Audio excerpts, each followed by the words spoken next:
एतां दृष्टिमवष्टभ्य नष्टात्मानोऽल्पबुद्धयः प्रभवन्ति उग्रकर्माणः क्षयाय जगतो हितः।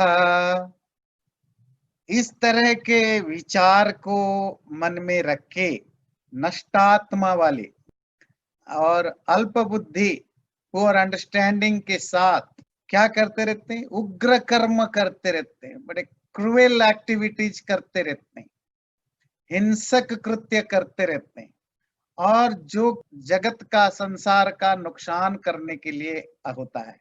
पिछले बार हमने पढ़ा, जिनको ये नहीं पता क्या करना है क्या नहीं करना है, साफ सफाई का ध्यान नहीं, कोई आचरण क्या होना चाहिए नहीं होना चाहिए उस पर ध्यान नहीं, और विचार क्या है? विचार ये है कि इस जगत में सच नाम का कोई चीज नहीं है, इसके पीछे कोई रिथम या कोई यूनिवर्सल लॉ है, ये झूठ है। इसको ईश्वर ने बनाया, ये सब झूठ है। तो क्या है?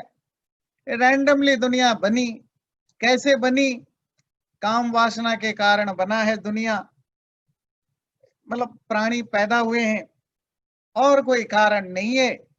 इसीलिए यहाँ कोई एथिक्स, वैल्यूज, मोरालिटी, इसका कोई मतलब नहीं बनता। जब इस तरह के विचार आपके मन में होता है तो डेफिनेटली आपके अंदर वो असुर प्रवृत्ति बनती है, असुर विनाशक प्रवृत्ति। ये लोग फिर नष्टात्मा वाले होते हैं। नष्टात्मा जो खुद को ही बर्बाद कर चुके हैं, जिनकी विजडम, जिनका इंटेलेक्ट ऑलमोस्ट ट्रास में जो फेंक चुके हैं, कॉमन सेंस, इन चीजों का वो वैल्यू नहीं देते, क्योंकि ये जो सोच, और सोच के कारण जब आपकी अंडरस्टैंडिंग बहुत कम हुई, फिर वो जो कुछ करते हैं बड़ा उग्र कर्म होता है, बहुत क्रूएल होता है, क्रूएलिटी से भरा हुआ होता है।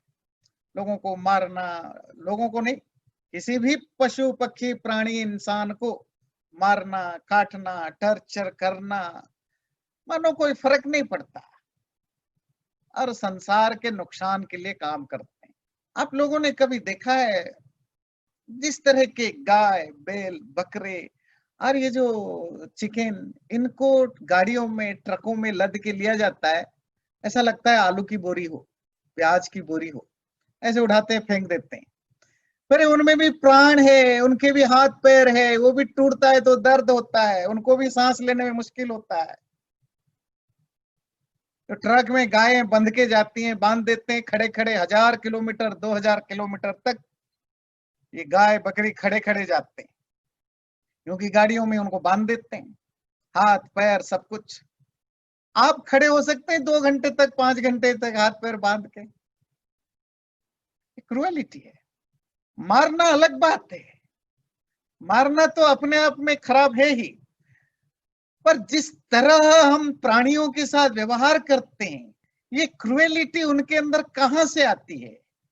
ये आती है इस तरह के सोच से। ये कोई फर्क नहीं पड़ता। जो सो कॉल्ड रिलीजन भी है, रिलीजियंस भी हैं अलग अलग, उनमें भी इसी तरह के विचार हैं। कुछ रिलीजनों में है कि सिर्फ मनुष्यों में प्राण होता है, आत्मा होती है, बाकी किसी में नहीं होता है। मतलब गाय है, बकरी है, हाथी है, मुर्गा है, वो नहीं मानते कि उनमें आत्मा होती है। इसीलिए पत्थर को जैसे ट्रीट करते हैं, आलू को, बैंगन को, पत्थर को, ईंट को, उसी तरह पशुओं के साथ भी व्यवहार करते हैं। और मजेदार बात है, और एक रिलीजन है जहां पशुओं में तो आत्मा है भी नहीं, मानते भी नहीं, इंसानों में भी सिर्फ पुरुषों में ही आत्मा होती है, महिलाओं में आत्मा नहीं है। जब देखिए कैसे आपकी जो व्यवहार है, कैसे वो आपके थॉट प्रोसेस से ही कंट्रोल्ड होता है। तो जिस रिलीजन में ये माना जाता है कि स्त्रियों में आत्मा नहीं है, वहां स्त्रियों की क्या दशा है? एक आदमी 4 5 6 7 बीबियां रख सकता है, पत्नियां रख सकता है। पत्नी वैसे ही होती है जैसे गाय, बकरी, ईंट, पत्थर। उनको पब्लिक में भी, घर के अंदर भी पिटा जाता है और बाहर भी पिटा जाता है। और वो महिलाएं ट्रेंड भी हैं, वो उनका ब्रेन उस तरह वास्ट है क्या कि ये हम महिलाएं हैं, भगवान ने हमें महिलाएं बनाई है और ये पुरुष का हक है कि वो हमें मार सकता है, पीट सकता है, टर्चर कर सकता है। और वो महिलाएं ऐसी मानती हैं, सारे नहीं तो अब पढ़े लिखे होने लगे हैं तो कुछ लोग नहीं मानते होंगे, पर आयरनी है कि बहुत सारे पढ़े लिखे महिलाएं भी उस रिलीजन से ऐसा मानती हैं। तो समझ लीजिए कैसे हमारा थॉट प्रोसेस, जिस कंसेप्ट को हम मानते हैं, वो कैसे हमारी ओवरऑल पर्सनालिटी को बनाता है। फिर हमारा गिल्ट फीलिंग, हमारा कॉमन सेंस, हमारा विजडम सब काम करना बंद कर देता है। जब एक पुरुष 5-5 शादी करके अब एक ही घर में 5 स्त्रियां रखता है, एक 80 साल का बुढ़ा आदमी अपनी छठी बीवी के रूप में एक 12 साल की लड़की को रखता है और पहली बीवी के रूप में 60 साल की बीवी एक ही घर में रहते हैं और सबको मारता है, पीटता है, जंगली जानवरों की तरह व्यवहार करता है। आपको लगता होगा कि उसको दर्द नहीं होता है, उसको बुरा नहीं लगता है, इतने टॉर्चर करता है? नहीं लगता है। क्यों? क्योंकि जब आप पर्टिकुलर कंसेप्ट को एक्सेप्ट कर लेते हो तो फिर आपकी बुद्धि उसी के हिसाब से बन जाती है। यही तो गीता में कहा क्या, इस तरह के विचार को मन में रखने वाले धीरे धीरे अल्प बुद्धि हो जाते हैं, कम दिमाग वाले हो जाते हैं, अंडरस्टैंडिंग उनकी लिमिटेड हो जाती है और वो नष्टात्मा न होते हैं, वो खुद को बर्बाद करने वाले होते हैं। फिर वो जो भी करते हैं वो उग्र कर्म होता है। उग्र कर्म क्रूएल एक्टिविटी होता है।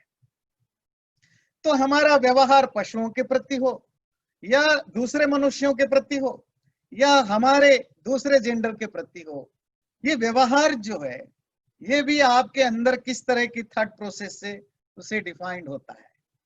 तो असुर कौन बनते हैं?